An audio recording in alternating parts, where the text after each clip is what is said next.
Toi, la négresse, arrête-toi tout de suite hurla l'officier Roy Carter, sa voix rauque déchirant l'air poisseux de Compton, Los Angeles, comme une lame rouillée. Talia Jackson, une jeune fille de 19 ans, fille du célèbre rappeur américain Snoop Dogg, se fit Jeannette, son cœur battant à tout rompre. Elle venait de quitter une boutique de vinyle d'occasion, un sac de disques usagé dans les mains, lorsque cette ombre en uniforme surgit, les yeux injectés de haine. Le soleil brûlant de l'après-midi jetait des reflets menaçants sur l'insigne de Carter, un homme connu dans le quartier pour son mépris des Noirs. « Tu ressembles à ces voleuses crasseuses qui traînent ici », cracha-t-il, ses mots trempés de venin raciste, alors qu'il l'attrapait violemment par le bras, faisant tomber ses précieuses trouvailles sur le trottoir poussiéreux. Talia, droite comme un chêne malgré la peur qui montait, tenta de garder son calme, mais la foule autour commença à s'agiter, des téléphones brandis capturant chaque seconde de cette injustice brutale. Les insultes pleuvaient. « Sale gamine de ghetto », tandis que Carter, un rictus aux lèvres, la poussait contre un mur, ses menottes claquant comme une sentence. Dans ce coin oublié de Compton, où la tension raciale couvait depuis toujours, cet instant marqua le début d'une tempête. Une arrestation injuste, un cri de révolte muet, et l'écho d'un drame qui allait secouer l'Amérique entière. Le bitume de Compton vibrait encore sous la chaleur écrasante lorsque l'injustice prit une tournure explosive. Talia Jackson, les poignets encore rougis par la morsure des menottes, restait droite, son regard de braise défiant l'officier Roy Carter, malgré les insultes qui pleuvaient comme des coups de fouet. « Espèce de sale négresse, tu crois que ton père rappeur va te sortir de là ?» ricana-t-il, sa voix dégoulinante de mépris raciste, tandis qu'il la traînait vers la voiture de patrouille, son uniforme trempé de sueur et de haine. Autour d'eux, la foule grondait, un volcan prêt à entrer en éruption. Les téléphones portables, tels des yeux accusateurs, capturaient chaque seconde. Carter, un colosse blanc aux manières de tyran, plaquant Talia au sol, déchirant son hoodie avec une violence gratuite et riant alors qu'elle criait « Je n'ai rien fait !» Mais ces mots se perdèrent dans le vacarme des insultes. Gamine ghetto, fille de junkie, des flèches empoisonnées visant sa peau noire et son héritage. Soudain, un cri perça la foule. « Laissez-la, fils de chien !» Une femme, dreadlock dans le vent, lança une bouteille qui frôla Carter, éclatant en 1000 éclats sur le trottoir. Le chaos éclata. Les klaxons hurlaient, les poings se levaient, et les vidéos, brutes, sanglantes, inondèrent les réseaux sociaux en quelques minutes. Justice pour Talia devint un cri de guerre numérique, partagé par des milliers d'âmes révoltées, des ruelles de Compton jusqu'au tour de verre de Downtown LA. Sur Twitter, un post viral montrait Talia, le visage marqué mais fier, avec la légende « Ils veulent nous briser, mais on ne plie pas ». Les internautes s'enflammaient. « Ce porc raciste doit payer », écrivait l'un, tandis qu'un autre jurait « Snoop va le détruire ». Chaque image, chaque insulte proférée par Carter, « Ton père n'est qu'un clown qui fume des joints », devenait une bombe, amplifiant la fureur collective. Dans l'ombre, des gamins du quartier, armés de leurs smartphones, filmaient sans relâche, leur voix tremblante mais déterminée. « On va pas laisser ça passer, Compton se lève !» La vidéo la plus brutale, Carter riant en enfonçant son genou dans le dos de Talia, atteignit 1 million de vues en 1 heure, un détonateur pour une révolte qui dépassait les frontières du ghetto. La tension montait, irrespirable, comme une corde prête à se rompre. Que ferait Snoop Dogg face à cette ignominie? Talia resterait-elle une victime ou deviendrait-elle une flamme? Et vous, derrière vos écrans, qu'allez-vous faire? Si cette injustice vous révolte, tapez « Talia debout » dans les commentaires et abonnez-vous pour ne pas rater la suite, car ce n'est que le début. Si vous doutez encore, partagez cette vidéo et défiez vos amis. Qui osera rester silencieux face à ce scandale? La prochaine explosion arrive et elle dépend de vous. Le crépuscule tombait sur Compton, drapant les rues d'une ombre lourde lorsque la nouvelle frappa comme un coup de tonnerre. Talia Jackson, toujours captive dans la voiture de patrouille, les menottes lacérant ses poignets, venait de devenir le cœur d'une tempête bien plus vaste que les murs crasseux de la cellule où Roy Carter l'avait jetée. À des kilomètres de là, dans une villa perchée sur les collines de Los Angeles, Snoop Dogg reçut un message qui fit trembler ses mains tatouées. « Monsieur Dogg, c'est Jamal, l'ami de Talia. Ils l'ont embarqué devant la boutique. Carter l'a frappé, ça tourne mal. » Le silence qui suivit fut assourdissant. Puis, un rugissement primal déchira l'air alors que Snoop écrasait son poing contre une table en verre, la faisant voler en éclats. « Pas ma fille, pas ma princesse !» gronda-t-il, sa voix grave résonnant comme un tambour de guerre. Sans perdre une seconde, il bondit dans sa Cadillac noire, le moteur hurlant alors qu'il fonçait vers le commissariat de Compton, les pneus crissant sur l'asphalte brûlant. Les rues s'écartèrent devant lui, comme devant un roi déchu prêt à reprendre son trône. Lorsqu'il arriva, une foule enragée encerclait déjà le bâtiment, des pancartes artisanales brandies bien haut. « Libérez Talia !» et « Carter, force raciste !» Les gyrophares clignotaient, inutiles face à la marée humaine. Snoop jaillit de la voiture, sa silhouette élancée drapée d'un manteau sombre, ses lunettes fumées masquant à peine la fureur qui brûlait dans ses yeux. « Où est ma fille ?» tonna-t-il, sa voix tranchant l'air comme une lame, faisant reculer les agents postés à l'entrée. À l'intérieur, Roy Carter, adossé à un mur, sirotait un café tiède, un sourire narquois aux lèvres. « Le grand Snoop Dogg vient jouer les héros ?» railla-t-il à l'oreille de Kyle Evans, son jeune acolyte tremblant. Mais avant que Kyle ne puisse répondre, la porte s'ouvrit avec une violence telle que les gonds semblèrent gémir. Snoop entra, un colosse de colère contenue, et planta son regard dans celui de Carter. « Toi, fils de pute, t'as touché ma gosse ?» lança-t-il, chaque mot chargé d'une menace sourde. Carter ricana, mais son assurance vacilla quand Snoop s'avança, son ombre engloutissant la pièce. « T'as 3 secondes pour la ramener, ou je te fais bouffer ton badge », murmura-t-il, si près que Carter sentit son souffle brûlant. Dehors, la foule hurlait, frappant les murs, tandis qu'à l'intérieur, une confrontation titanesque se jouait. Carter, blême, tenta de tenir bon, mais ses mains tremblaient lorsqu'il réalisa que ce n'était pas qu'un père face à lui. C'était une légende, un symbole, un homme prêt à tout pour sa fille. Talia, toujours enfermée, ignorait encore que son salut approchait, porté par la rage d'un père et la clameur d'un peuple révolté. Compton retenait son souffle, suspendu au fil d'un rasoir. La nuit s'était abattue sur Compton, une obscurité épaisse et suffocante, percée seulement par les éclairs rouges et bleus des gyrophares qui dansaient sur les murs décrépits du commissariat. À l'intérieur, Talia Jackson, les poignets toujours entravés, était assise sur un banc de métal froid, ses yeux sombres fixant le vide, son souffle court mais résolu. Roy Carter, cet officier rongé par la haine raciale, venait de la jeter là, ricanant encore de ses insultes. « Ton père, ce rappeur drogué, il croit qu'il peut te sauver ?» avant de claquer la porte avec un bruit sec qui résonna comme un glas. Mais dehors, le grondement de la foule enflait. Une tempête humaine prête à tout balayer. Et au cœur de ce chaos, Snoop Dogg se tenait, un titan prêt à renverser des montagnes. Dans la salle principale du commissariat, l'air était saturé de tension. Snoop, immobile face à Carter, semblait taillé dans la pierre, mais ses mots étaient du feu pur. « T'as 1 minute pour ouvrir cette porte, ou je te jure, Compton va brûler ce soir », lâcha-t-il, sa voix basse vibrant d'une menace qui fit frissonner même les murs. Carter, blême mais arrogant, tenta de bomber le torse. « Tu te prends pour qui, le roi du ghetto ?» railla-t-il, mais sa bravade sonnait creuse quand Snoop fit un pas de plus, ses poings serrés prêts à exploser. Kyle Evans, le jeune flic à ses côtés, recula, ses yeux écarquillés trahissant une peur grandissante. « Roy, on devrait peut-être… » bégaya-t-il, mais Carter le coupa d'un geste brutal. « Ferme-la, gamin !» C'est alors qu'un cri déchira l'atmosphère. « Snoop !» Une silhouette surgit dans l'encadrement de la porte.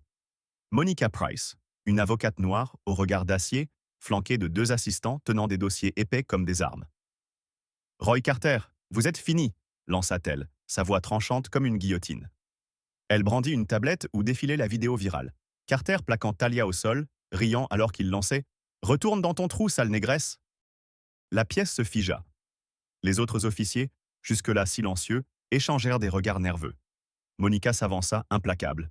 « Arrestation illégale, violence raciste, abus de pouvoir. On vous traîne en justice et ce film sera votre tombeau. » Dehors, la foule hurlait plus fort. Des pierres volaient, certaines fracassant les vitres du commissariat dans un vacarme assourdissant. Snoop tourna la tête vers Carter, un sourire froid aux lèvres. « T'entends ça? C'est pas juste ma voix, c'est celle d'un peuple que t'as piétiné. » Carter, acculé, tenta une dernière bravade. « J'ai suivi les ordres, j'ai… » Mais Monica le coupa net, posant un mandat sur la table. « Mensonge. On a les enregistrements radio. Aucun ordre, juste votre haine. » Elle se tourna vers Snoop. « On le poursuit pour tout. Agression, discrimination, falsification.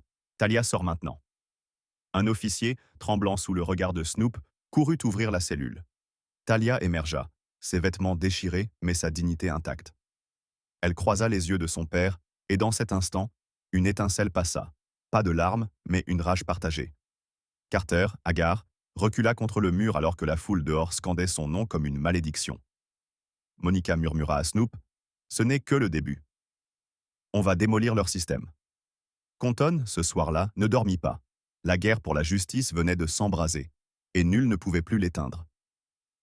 Le ciel au-dessus de Compton s'était teinté d'un rouge sanglant, comme si la colère de la ville s'était répandue jusqu'aux nuages.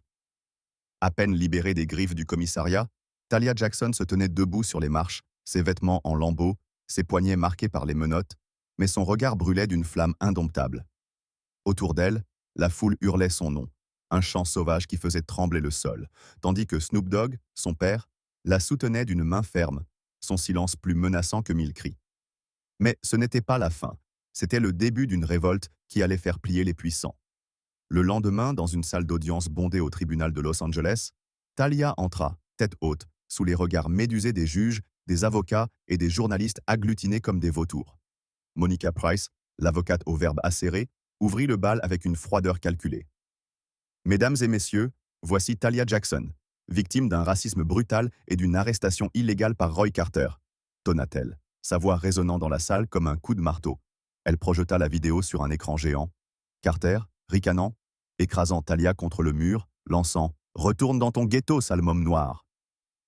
Les murmures horrifiés fusèrent dans l'assemblée, certains détournant les yeux, d'autres serrant les poings. Talia, assise au premier rang, revivait chaque seconde, le métal froid, les insultes, la peur, mais elle ne fléchit pas. Puis, Monica l'appela à la barre.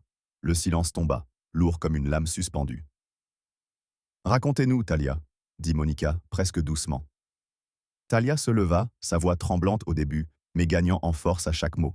« J'étais juste une fille qui achetait des vinyles. Il m'a traité de voleuse, de négresse, parce que je suis noire, parce que je suis la fille de Snoop Dogg. J'ai eu peur, mais je n'ai pas crié. J'ai obéi, et il m'a quand même mise en cage. » Chaque phrase tombait comme une pierre dans un lac, les vagues de choc secouant la salle. Elle pointa Carter, assis au banc des accusés, son visage blafard sous les néons. « Ce n'est pas moi qui ai honte aujourd'hui, c'est lui. » Un frisson parcourut l'audience, suivi d'un grondement d'approbation. Dehors, des centaines de manifestants s'étaient massés, leurs pancartes clamant « Talia, notre voix !» À l'intérieur, Monica enfonça le clou, dévoilant des preuves accablantes. Absence de mandat, injures enregistrées, témoignages de passants. Carter, acculé, tenta de se défendre, marmonnant des excuses pitoyables. J'ai cru qu'elle était suspecte, mais sa voix se noya sous les huées. Snoop, dans l'ombre, observait, ses lunettes fumées masquant une rage contenue. Talia n'était plus une victime. Elle devenait une torche, un symbole qui éclairait les ténèbres du racisme systémique. Le juge, un homme aux traits sévères, frappa son marteau, imposant un silence tendu. « Mademoiselle Jackson, vos mots pèsent lourd, » dit-il, son regard glissant vers Carter, qui baissa la tête, écrasé par le poids de sa propre infamie. À cet instant, Compton tout entier sembla retenir son souffle, suspendu entre justice et vengeance. Talia quitta la barre, ses pas résonnant comme un défi, et dehors, la foule explosa en un cri primal, un rugissement qui promettait que plus rien ne serait comme avant. Elle n'était plus la fille de Snoop, elle était Talia, la flamme que nul ne pourrait éteindre.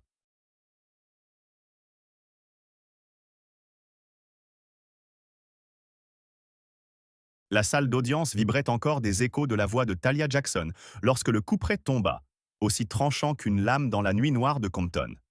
Le juge, un colosse au visage buriné par des années de verdict, abattit son marteau avec une force qui fit trembler les bancs de bois. Roy Carter, coupable d'abus de pouvoir, d'arrestation illégale et de violence raciste, annonça-t-il, sa voix résonnant comme un glas dans l'air saturé de tension. Un silence glacial s'installa, brisé seulement par le souffle saccadé de Carter. Assis au banc des accusés, ses mains tremblantes agrippant la table comme un naufragé s'accroche à une épave. Talia, immobile à côté de Snoop Dogg, ne scia pas. Son regard perçant transperçait l'homme qui avait tenté de l'écraser sous son mépris. Dehors, Compton explosait. Les rues, déjà marquées par des décennies de lutte, devinrent un champ de bataille. La foule, galvanisée par le verdict, hurlait des cris de triomphe mêlés de rage, jetant des pierres sur les vitrines du commissariat où Carter avait régné en tyran. « Justice pour Talia !» rugissait-il, leur voix montant en un chœur sauvage qui ébranlait les fondations mêmes de la ville. Mais pour Carter, la chute ne faisait que commencer. Quelques heures après le procès, une lettre officielle arriva à son domicile miteux de Long Beach. Suspension immédiate, destitution définitive de vos fonctions. Il lut les mots, seul, dans un salon sombre, le papier froissé tombant de ses mains comme une sentence de mort. À l'intérieur du commissariat, Kyle Evans, le jeune flic qui avait assisté à l'arrestation, vacillait sous le poids de sa conscience. Dans une salle d'interrogatoire au mur gris, il faisait face à 2 enquêteurs internes, ses épaules voûtées et sa voix brisée. « J'ai vu Carter la frapper, l'insulter. Négresse, ordure de ghetto. Je n'ai rien fait, murmura-t-il, les larmes roulant sur ses joues pâles. J'avais peur de lui, peur de perdre ma place. » Les enquêteurs échangèrent un regard dur. « Vous avez choisi le silence, Evans, et ça vous coûte cher, » répondit l'un d'eux, claquant un dossier sur la table.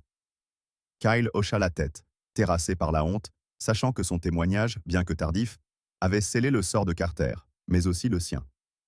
Une suspension temporaire fut prononcée contre lui, un avertissement suspendu au-dessus de sa carrière comme une épée de Damoclès. Pendant ce temps, à Long Beach, la maison de Carter devenait une cible. Des ombres furtives, des gamins du quartier armés de bombes de peinture, taguèrent sans ses murs, raciste déchu, et Talia a gagné. Une pierre fracassa une fenêtre, et le bruit du verre brisé résonna dans la nuit, un écho de sa disgrâce. Carter, barricadé à l'intérieur, serrait une bouteille de whisky, son regard perdu dans le vide.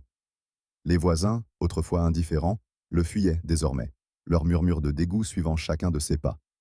Même ses anciens collègues, ceux qui l'avaient soutenu en silence, tournèrent le dos, le laissant seul face à une ville qui le vomissait. Snoop Dogg, lui, ne savourait pas la victoire dans le calme. Dans une ruelle sombre près du tribunal, il croisa Kyle par hasard, alors que le jeune flic quittait une réunion disciplinaire. « Toi !» grogna Snoop, sa silhouette massive bloquant la lumière des réverbères. Kyle recula, terrifié. « J'ai parlé, monsieur Dogg. J'ai dit la vérité, » balbutia-t-il. Snoop le fixa, ses lunettes fumées reflétant la lueur pâle de la lune. « T'as attendu qu'elle saigne pour ouvrir la bouche? T'es pas un héros, gamin. T'es un lâche qui se rachète trop tard, » lâcha-t-il, avant de s'éloigner, laissant Kyle tremblant dans l'obscurité. À l'aube, Compton se réveillait sous un ciel gris, mais l'air portait une odeur de changement. Carter, destitué, n'était plus qu'un fantôme, un homme brisé par sa propre haine, tandis que Kyle portait le fardeau d'une rédemption fragile. Talia, elle, n'avait pas plié. Chaque insulte, chaque coup avait forgé en elle une force que nul ne pouvait plus nier. Le verdict n'était pas qu'une punition, c'était une déclaration de guerre contre l'injustice, et Compton, ce matin-là, se tenait prêt à en écrire la prochaine page. Le vent soufflait fort sur Compton, charriant avec lui les cendres d'une révolte qui refusait de s'éteindre. Après le verdict qui avait abattu Roy Carter comme un arbre pourri, la ville vibrait d'une énergie brute, un mélange de triomphe et de soif de changement. Talia Jackson, désormais un phare dans la tempête, ne se contentait pas de la victoire au tribunal. Elle voulait plus. Un monde où aucune autre fille ne porterait les marques des menottes à cause de sa peau. Snoop Dogg, son père, ne restait pas en arrière. Dans une salle de réunion secrète, entourée d'avocats et de militants, il lança une offensive. « On va pas juste punir Carter, on va déraciner leur système pourri », jura-t-il, sa voix grondante faisant trembler les murs.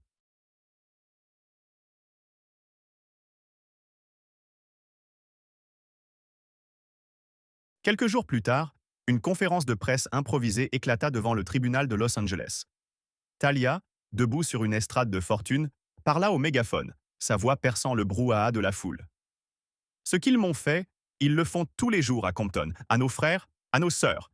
cria-t-elle, ses mots comme des flammes dansant dans l'air. La foule rugit, brandissant des pancartes. « Plus jamais ça !» et « Réforme ou révolte !» Snoop, à ses côtés, leva un poing, son regard d'acier fixé sur les caméras. « Je fais pas ça que pour ma fille, mais pour chaque gamin qu'ils veulent le briser », déclara-t-il. Et l'assemblée explosa, un cri primal qui fit vibrer les vitres des bâtiments voisins. Dans l'ombre, Monica Price, l'avocate implacable, travaillait sans relâche. Elle dévoila un plan audacieux. Des caméras corporelles obligatoires pour chaque flic de Los Angeles, des formations contre le racisme imposées par décret et un fonds pour les victimes d'abus policiers financé par une taxe sur les amendes. Mais le coup de maître fut l'annonce de Compton Queens, un programme lancé par Snoop himself. Dans une ancienne usine désaffectée, transformée en centre communautaire, des jeunes femmes apprendraient le droit, la défense personnelle et la résilience. Talia, en hoodie noir, coupa le ruban lors de l'inauguration, sous les flashs des photographes. Ici, on ne plie pas, dit-elle, et les adolescentes autour d'elle, yeux brillants, scandèrent son nom comme un hymne. Mais la lutte n'était pas sans heurts. À Long Beach, Roy Carter, destitué et humilié, tenta une contre-attaque désespérée. Il engagea un avocat véreux pour accuser la police de l'avoir sacrifié injustement. Lors d'une interview clandestine, il cracha son venin. Talia, c'est une gamine manipulée par son père, un rappeur dégénéré. Ces mots, diffusés sur une chaîne obscure, rallumèrent la colère. Une nuit, des pneus crissèrent devant chez lui. Une foule masquée fracassa ses fenêtres, hurlant « T'es fini, raciste !» Carter, terrifié, appela la police, ironie cruelle, mais aucun uniforme ne vint. Il était seul, un paria dans une ville qu'il avait autrefois dominée. Pendant ce temps, à Compton, les réformes prenaient racine. Le maire, sous pression, signa un décret pour les caméras corporelles, tandis que Compton Queens accueillait ses premières élèves, des filles au regard dur mais plein d'espoir. Talia enseigna sa première leçon, un cours sur le courage face à l'injustice, et une adolescente lui demanda, tremblante, « Vous avez eu peur ce jour-là » Talia sourit, sombre. « Oui, mais la peur ne m'a pas arrêté. Elle ne doit pas vous arrêter non plus. » La salle éclata en applaudissements, un écho de défi qui résonna bien au-delà des murs. Snoop, dans son studio, enregistrait un morceau brûlant, Queen of Compton, dédié à sa fille et à la lutte. Chaque rime était une arme, chaque beat un appel à la résistance. La ville changeait, mais le combat restait féroce, suspendu entre victoire et vengeance. Et vous, lecteurs, derrière ces lignes, ressentez-vous la chaleur de cette révolution? Si oui, écrivez « Compton brûle » dans votre esprit et imaginez la suite. Que fera Talia face aux ombres qui se relèvent? Sinon, fermez les yeux et écoutez le grondement. Il arrive, plus fort que jamais, et il ne s'arrêtera pas. Un an s'était écoulé depuis cette journée fatidique où les menottes avancées claquaient sur les poignets de Talia Jackson, mais Compton n'avait rien oublié. La ville, autrefois écrasée sous le poids de l'injustice, portait désormais les cicatrices d'une révolte qui avait tout changé. Le centre communautaire Compton Queens, érigé sur les ruines de l'ancienne usine où Talia avait coupé le ruban, se dressait comme un monument de défi, ses murs résonnant des rires et des cris de jeunes femmes apprenant à se tenir droite face au monde. Ce jour-là, sous un ciel gris chargé de promesses, Talia inaugurait officiellement le centre, un an jour pour jour, après son arrestation. La foule, dense et vibrante, s'étendait jusqu'aux limites de la rue, les yeux rivés sur elle, une fille de 19 ans devenue une légende. Snoop Dogg, silhouette imposante dans un costume noir, se tenait à ses côtés, ses lunettes fumées masquant une fierté farouche. Mais l'atmosphère était lourde, tendue comme une corde prête à céder. Dans l'ombre, Roy Carter, l'ancien flic déchu, rôdait. Relégué à un emploi de balayeur dans un entrepôt de Long Beach, il n'avait pas digéré sa chute. Ce matin-là, un journal local avait publié une photo de Talia recevant une médaille de leadership jeunesse de la mairie de Californie, et la vue de son sourire triomphant avait ravivé sa haine. Il s'était glissé dans Compton, un couteau dans la poche, murmurant pour lui-même « Elle ne m'enterrera pas comme ça ». La foule ne le vit pas approcher, mais Snoop, instinct aiguisé, sentit une présence hostile. Talia prit la parole, sa voix claire tranchant l'air. « Il y a un an, ils ont voulu me briser, dit-elle, tenant le collier qu'elle portait le jour de son arrestation, désormais un symbole de résilience. Mais aujourd'hui, ce centre prouve qu'on ne plie pas. On se relève, plus fort. » Les applaudissements éclatèrent. Un tonnerre roulant dans les rues, mais au même instant, Carter surgit de la masse, les yeux fous, brandissant son arme. « Toi, sale garce !» hurla-t-il, sa voix rauque déchirant le vacarme. La foule se figea, un cri étouffé montant des gorges, tandis que Snoop bondit, rapide comme l'éclair, plaquant Carter au sol avant que la lame ne touche sa fille. Le chaos éclata. Des hommes saisirent Carter, le désarmant dans une mêlée brutale, tandis que Talia, immobile, fixait son agresseur avec un calme glacial. La police, arrivée en trombe, menotta Carter sous les huées de la foule. « Tu ne gagnes rien, ordure !» cria une femme, jetant une bouteille qui s'écrasa près de lui. Snoop, haletant, releva Talia, ses mains tremblantes de rage contenue. « T'es en sécurité, ma reine » murmura-t-il, mais ses yeux brûlaient encore du feu de la vengeance. Carter, traîné vers une voiture, cracha des insultes. « Vous êtes tous des rats de ghetto !» Mais ces mots se perdirent dans le rugissement de Compton, une ville qui refusait de pardonner. À l'intérieur du centre, Talia monta sur une estrade improvisée, sa voix plus ferme que jamais. Il a essayé encore, mais il a échoué encore, lança-t-elle, et les adolescentes autour d'elle, poings levés, hurlèrent leur soutien. Le centre devint plus qu'un lieu, un bastion où chaque fille portait l'héritage de Talia, une force forgée dans l'épreuve. Ce soir-là, la mairie lui remit sa médaille sous les projecteurs, et elle l'a reçue, le collier toujours autour du cou, un sourire sombre aux lèvres. Ce n'est pas une fin, c'est un début, déclara-t-elle, et Compton trembla sous l'écho de ses paroles. Pendant ce temps, Carter, enfermé dans une cellule, sombrait dans l'oubli, sa haine ne trouvant plus d'écho. Snoop, dans l'ombre, composa un dernier couplet pour Queen of Compton, chaque rime un hommage à sa fille. Talia, elle, regardait par la fenêtre du centre, les lumières de la ville scintillant comme des étoiles rebelles. Elle n'était plus seulement une survivante, elle était une icône, une flamme que nul ne pouvait éteindre, et Compton, à travers elle, avait planté les graines d'un avenir où l'injustice ne régnerait plus. Nous voici en 2025, une année où les échos de l'histoire de Talia Jackson résonnent encore dans les rues de Compton et au-delà. Cette jeune femme, jadis menottée par l'injustice raciale, a transformé sa douleur en un flambeau qui éclaire le chemin d'un monde meilleur. Grâce à son combat, nous avons appris que le courage ne se mesure pas au cri, mais à la force de se relever face à l'oppression. En 2025, les caméras corporelles sont devenues la norme dans les commissariats américains, une victoire arrachée par la ténacité de Talia et de Snoop Dogg. Compton Queens s'est étendu à 10 villes, un réseau de sanctuaires où des jeunes filles, noires, blanches, latinas, apprennent à briser les chaînes invisibles. L'histoire nous a offert une leçon précieuse. La justice n'est pas un don, c'est une conquête, forgée dans les larmes et la sueur d'une communauté unie. Roy Carter, symbole d'un passé toxique, n'est plus qu'une ombre, tandis que Talia incarne l'espoir d'une génération qui refuse de plier. En 2025, les rues de Compton vibrent d'une énergie nouvelle, un mélange de fierté et de défi, où chaque pas rappelle que la victoire de Talia est celle de tous ceux qui osent dire non à la tyrannie. Et maintenant, que faire de cet héritage? Soutenons Talia, notre héroïne, en criant son nom dans chaque lutte pour la dignité. Laissez vos cœurs parler. Écrivez son histoire sur vos murs. Chantez-la dans vos chansons. Pour elle, le prochain défi est clair. Porter Compton Queens au-delà des frontières, jusqu'aux terres où l'injustice règne encore. Rejoignez-la, car son feu est le nôtre. Ensemble, faisons trembler le monde.